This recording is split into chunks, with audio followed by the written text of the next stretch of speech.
On Wednesday, we told you about the two proposed House bills that threaten the bed tax's intended use. Yesterday, that threat advanced after both bills passed in the House. As News 13's Grace Velez tells us, TDC officials say the bill's impacts could be devastating to this community.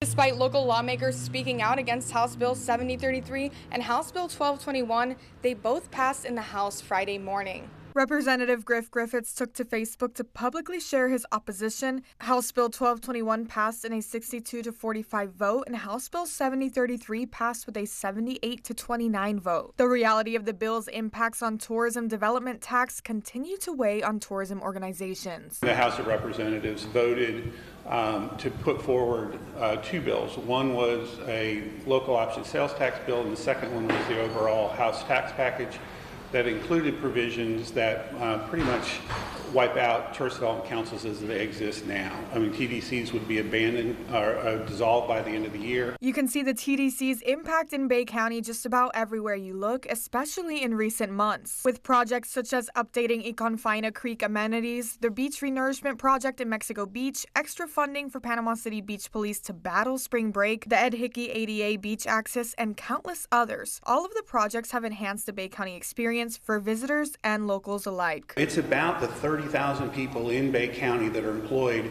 either directly or indirectly by the tourism industry. I mean, it's their livelihoods, it's their businesses. I mean, we're trying to make sure we're doing our part just to keep, Panama City Beach, Bay County's best foot forward so that we'll continue to attract people on a year-round basis.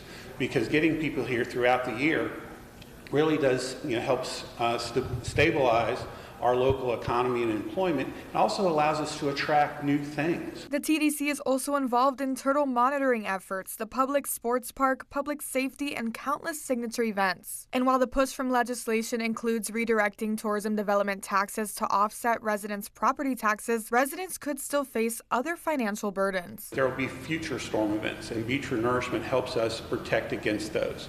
So that was on the backs of our local residents. People across Bay County, whether not just people living on the beach, but everywhere in Bay County would be forced to pay that bill.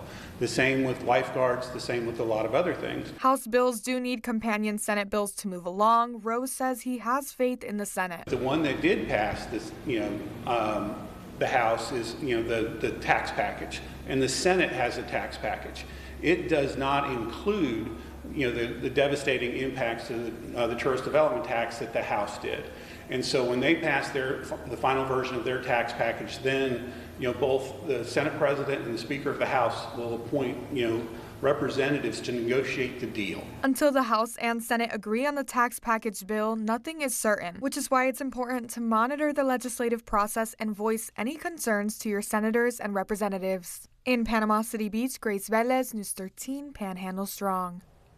The session was originally intended to end next Friday. It's still unclear how much longer the session will last, but with the potential economic impacts this bill could have on Bay County, we will continue to provide updates. To learn more about the bills, you can go to our website, mypanhandle.com.